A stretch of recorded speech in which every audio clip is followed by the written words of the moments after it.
It's more than a friendship. It goes into, you are my brethren. See, I don't know nothing about that. What's up, sis? Hold on, slow down. We family. See, it go into, because see, if I'm going to let you into my intimate space, that means into me you see. So, yeah, I mean, you feel me? So that means if I'm going to give you parts of me that I don't allow nobody else to see, you're more than my friend. You're part of my DNA. You etched in a part of my heart. Hey, man. I'm out here just like you out here. I'm trying to eat just like you trying to eat. You know what I'm saying? I gotta get it just like you gotta get it. It is what it is. I'm in these streets. Check the energy. I'm in these streets trying to eat. Got that heat, about that life. I'm in these streets. Take a walk with me in these streets, west to east. See what I see, follow me. I'm in these streets.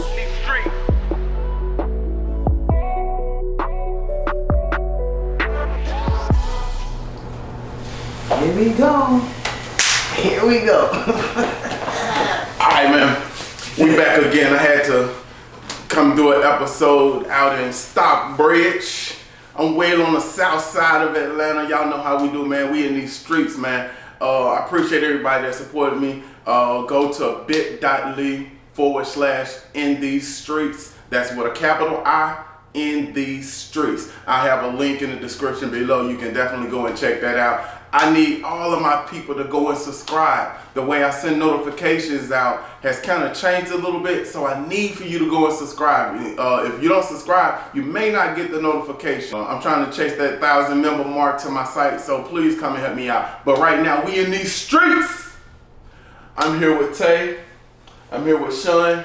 We definitely gonna be talking about their stories today.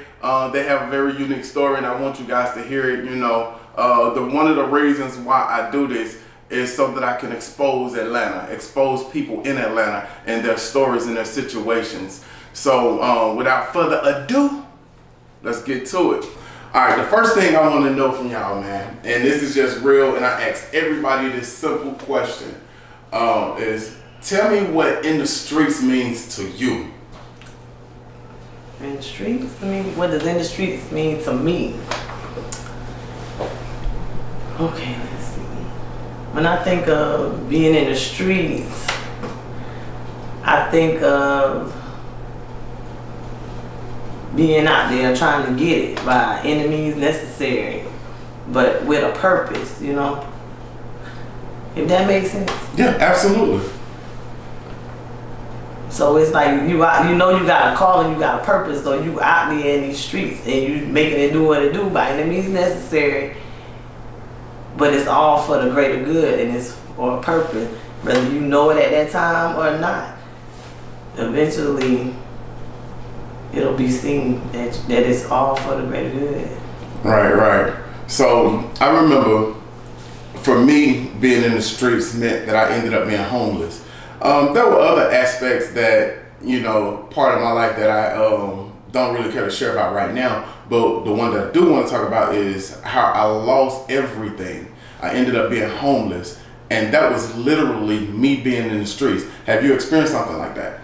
Most definitely. I just overcome it was like trauma, a crisis. Like my house caught a fire, I was displaced, homeless for 6 months, moving here, pillar to post. But nobody knew that, and still don't to this day. Literally 3 months into the year, I was without a home, me and my kids, for 6 months, and it's really not even back together right now.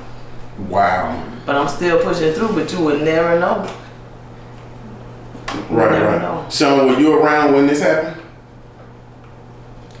Somewhat, yes.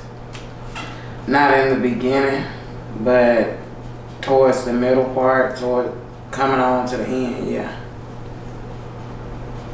What can you tell me about what you remember about Tay's situation in terms of what she was going through? Listen, when we speak of such a thing, you gotta remember that no one will treat your home the way that you would treat your home. when a tragedy happens and you have no other choice but to open your home up and people violate you, you don't know, you'll never know that feeling. And then when they come in the name of love and professionalism and they're like a band of thieves, and what you know and you remember is not what you receive back, and you wonder, have I been toiling for naught? And everybody is looking at you like, what are you saying? And you don't know what it means to be speaking something and no one hears you until the bitter end. And now they say, oh, have we seen you? But that's that point where I've grown from, where you've reached. And it's amazing and it's beautiful that even through the tragedy, something great still came out of it. Something remarkable and something powerful. And that's the part that I celebrate, that yet though I saw it through the dark days, I see it through the brighter moments. And that overshadows, you got this. You made it through. You survived it. You standing on top of it. You owned it and you still going. And that's that part where keep going. You can't quit even if you wanted to. You got to keep going. Right. I see you shaking your head, co-signing what she's talking about. Can you elaborate on that? I went through hell with the house being catching a fire like the end of May. They didn't start fixing on it till August, and then they were like unprofessional, inconsistent with it. And the whole time we were this place, we were living in a hotel, and then they were telling the insurance company that they were almost done and they had a deadline. They were never done, and they're still not done. Wow. You know what I'm saying? So it's like, and being that I'm a female, and then they know that I was here with just me and my kids, it's like they were kind of taking advantage of the situation. They were getting the money to fix it, but they were like half-ass doing it. It's not of good quality for the money that they were paid. I was getting ready to go to the news on it. Hey, sometimes you have to go to those extra measures. Let me ask you this. What happened with the fire? How did the fire start? I don't know. Me and my daughter we left that morning. We were out. We were going to the pet stores. We just out spending the day. And when we came back, it had done happened. And supposedly, it was one of the hottest days of the summer. No windows was on. Everything was off. No windows was open. Everything was off. And I had a box fan at the top of the stairs that was plugged up, but it wasn't on. So it was something with the wiring. It just burnt itself out. Wow. So when we got back, it had to burnt, and it was over with. What all did you lose in the process? I lost my sanity. I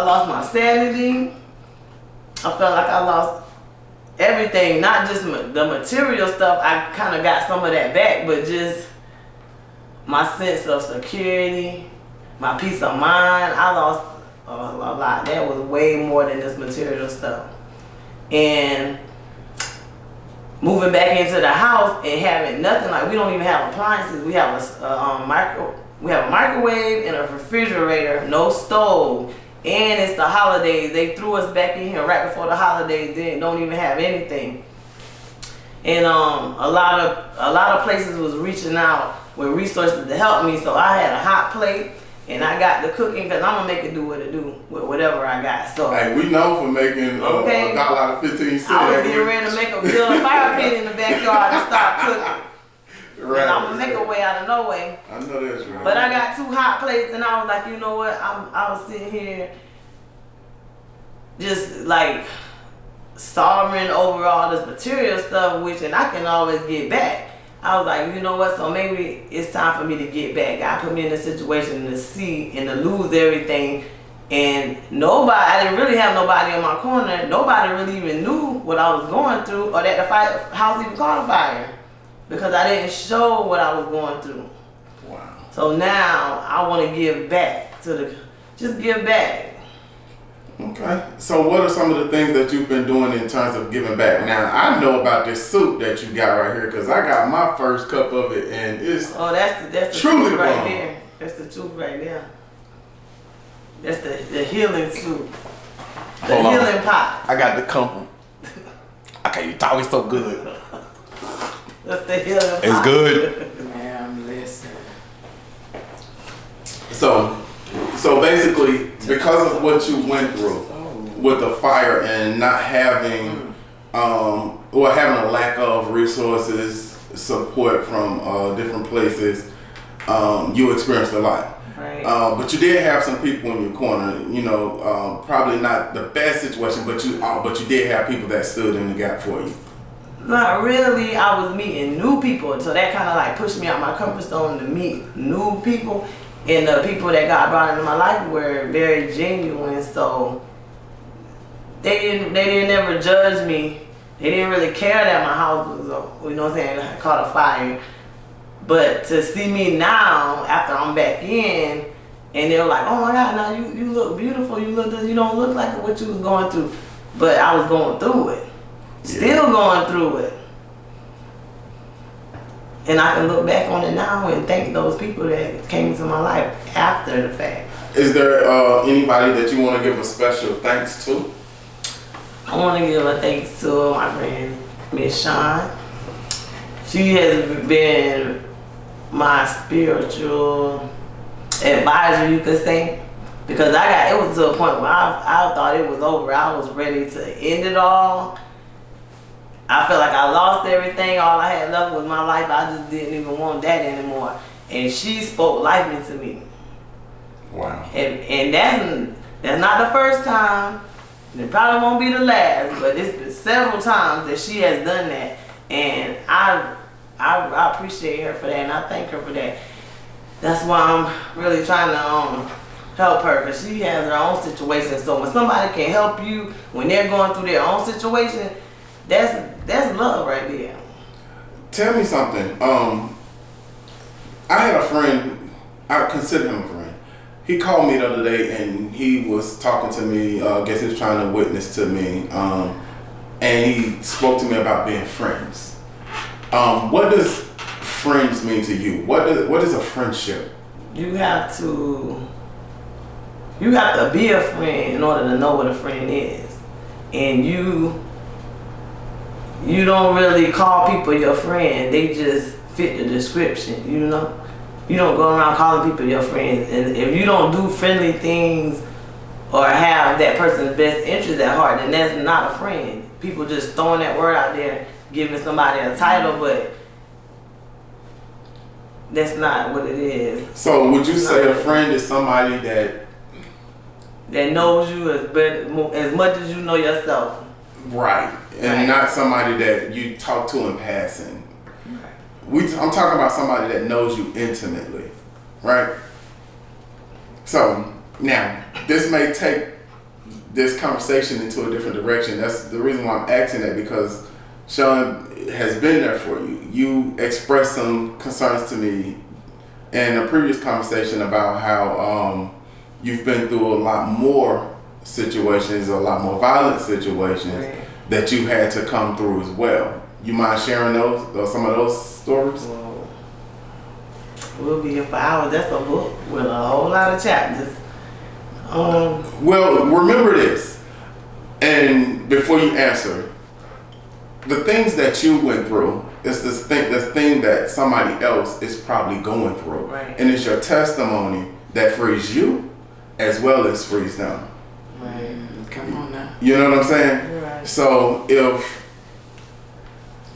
you could just share something that could, help the person out that's going through what you've been through, just a little bit, then all of this isn't in vain.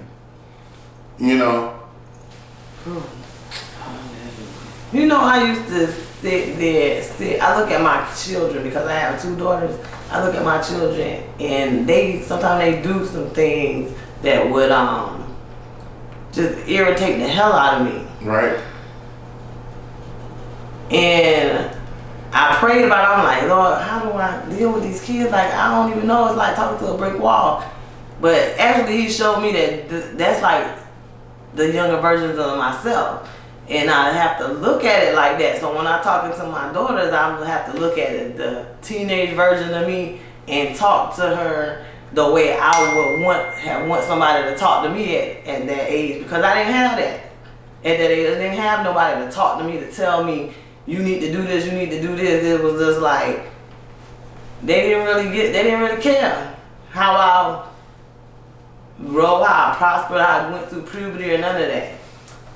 And I say that to say this because at the age that my youngest daughter is now, at that age, I was going through the worst. Like, I was being molested.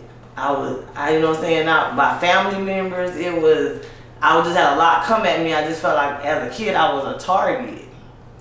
And I didn't really have nobody to tell, because when I did tell, nobody believed me. It was like, maybe we do believe her, but we ain't want to address that right now, so we're going to sweep it under the rug, and we just going to make sure it don't happen again. But it continued to happen, and that kind of like made me not trust the people in my family. And then I started to kind of like not even trust myself around people, you know? So not knowing that about me, you will, you know what I'm saying, you probably think, oh, she had a good life, she had this and that, but actuality, that's affecting my adulthood right now to this day. But I'm healing by using my kids to kind of like break that cycle. You know what I'm saying? I pray that my kids never go through nothing like that, because I don't have them in environments for that, and I'm not real close with my family, so I don't have to worry about these pedophiles and stuff in my family doing that to them. I just have to worry about the world in the streets. And now they were so sheltered, now they're getting out into the streets, so it's like, okay, I hope everything that I've taught them is gonna pay off now, because they're grown. Well, my oldest daughter, she grown, she gotta learn from her own experience. I just hope that I put enough in her to know, so when she sees something, she's like, okay, I remember mama told me this 5 years ago, 6 years ago, it's gonna register with her. Right. I would definitely say that, you know, whatever situations you go through, it shapes your future. I definitely can attest to that. You know, most people can attest to that and the things that they've been through. So you passing on to your children better lessons that were given to you it's an awesome thing. As a mom, I say, you know, hoorah, keep on doing that. You definitely got to keep on doing that. Sean, again, man, this is a conversation. So if you have any input, interject, I got you. I'm listening. You listen to learn to listen. Right, and also y'all can conversate. You know, so feel free to take control over it if I'm not asking all the right questions, because you know I'm just an innocent bystander. It's crazy because we were just talking about that. That's why I was telling me, you like, you gotta tell your story. I'm like, what were y'all talking about? Oh my fact, finish the conversation. Just about what I've been going through. She was like, you gotta write it down, you gotta tell your story. But I never pick up a pen and write it down because it's so much. That, you know, it's not easy to write a book. I wrote a book. I only wrote one book in my life, and I couldn't believe I did it because I failed English growing up, right? I had the worst teacher. Miss Belcher, I'm calling you out. But yeah, because she hated me. My area. Right, but one of the struggles that I had was I was scatterbrained. I had all of these thoughts, and I would put these thoughts on this piece of paper, that piece of paper, and I try to keep it all aligned and together, but it just, you know, it wasn't working. It never worked. Right. So as a gift from me to you guys, I want to give you the opportunity to finish and write a book. I'm not a publisher or anything like that, you know, but I have a format that has been passed on to me, and I want to give you guys that same format, and it'll literally question for question for question for question ask you all of these different things that talks about your life, and based on the stuff that you guys have been telling me, I know for a fact it'll help you, for a fact. And I'm gonna say this, I'm gonna stop you there. See, to build a format and a formula it works because it gives you a false sense of order and stability.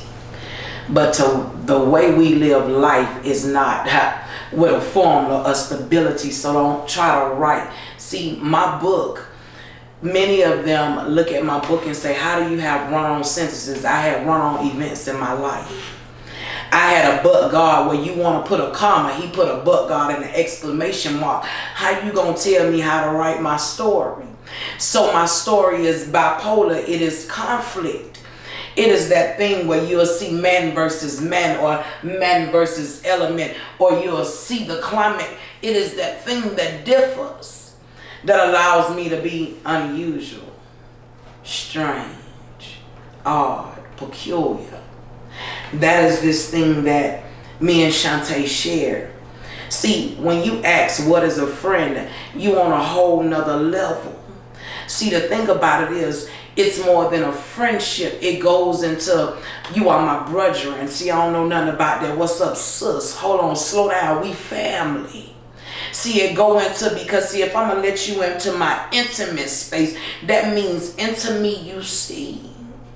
So, yeah, I mean, you feel me? So that means if I'm going to give you parts of me that I don't allow nobody else to see, you're more than my friend. You're part of my DNA. You etched in a part of my heart. So you got to understand friendship and struggle. And when we go through, see, he said, in order for me and her to walk in an agreement, we can't be unequally yoked. So that means I catch you even when you can't speak it out of your mouth, because I'm homegrown in this thing. I can detect you. See, when I walked up in your territory, I completely understood all of your flaws and said, I love you beyond that. Because see, it's the flaws that allow you to obey the laws. It's the very thing that was etched in you that he chose not to get rid of, but said, I'm going to keep. It is that thing that shows me beauty. Even when you see darkness, it'll say, you better keep going, because what I see is greater than what you might be talking, what you might be walking. Understand that thing is brighter than you. So when you begin to talk about a friendship and how the shoes are equally yoked, it's in the picture frames. It's in the still moments that you gotta see. That it was in one moment in time and a dimension that you were going through, body broken, bruised, wounded, and afflicted. Hallelujah. But it brought up a friendship. It was the rose that grew up out of the concrete. You feel? So when I look at her, that's not my friend. Don't call her my friend. That's my sister. I see nothing less. See, it's that thing that allows her to do a 360, because I'm always at a 180. I'm always on your blind side. You chose a wide receiver. You wise choice running back. Because we know who the QB is, man. Come on now. We got some yardage to get. I'm trying to get in the end zone. Say that, my friend. Because we know when we somebody better talk, baby. Y'all feel that? Y'all feel that? Y'all feel that? Got to be, man. This love, man, when you know it don't matter how they threw us away, what they said we couldn't be. He allows us to function in every terrain. We are trench folk. You don't meet too many trench folk. I'm talking about the ones that'll get down there and lap like a dog, man. I got you by any means necessary. I'll run up in the lion's den for you, catch a bullet and still keep running, bro. I got you, not the long way, but that short way, you in my heart. You feel what I'm saying? That run the ball. That's the way in the streets mean. You feel me? That's what in the streets mean right there. We need some streets. You ain't in the street. Man, come on now. You on the sidewalk. See, come on now. We in the streets. We got bus loads. Bus loads. Ooh, say it. Y'all gonna need me in this conversation right now. We gonna have to Yes. That's gonna be another episode though, cause he's gonna go on and on and on. But we got more to come, cause we in the streets for real. We do this. We do this. That's dope. All right, so if you had to leave a word out there, you've left plenty. You've left plenty. But if you had to leave a word out there for somebody that just needed to hear something more encouraging or something different or something else, what would you want to add? Never give up. If God put a dream in you, a vision in you, write it, make it plain, and bring it to life. Never give up on your dream. Never give up on yourself, period. No matter what nobody say, what they ain't doing, what they are doing, if they helping or they ain't helping, it doesn't even matter. Because what God got for you is for you, and eventually everybody will see that. Last question. Well, I got two things. Where can people find you? Like, do you have an Instagram, email? I won't put no phone numbers out there, but some, you know, some type of email or something that people can reach you. My Instagram is vintage_79. And I don't really have a Facebook. I'm not on Facebook as much, but that's my Instagram. I'm in the process of creating a website and another Instagram page. So you will be able to follow. Just keep following In the Streets for the next episode. That's dope. That's dope. Hey man, I'm out here just like you out here. I'm trying to eat just like you trying to eat. You know what I'm saying? I gotta get it just like you gotta get it. It is what it is. I'm in these streets. Check the energy. I'm in these streets trying to eat. Got that heat, about that life. I'm in these streets. Take a walk with me in these streets, west to east. See what I see, follow me. I'm in these streets. We in these streets, and you already know.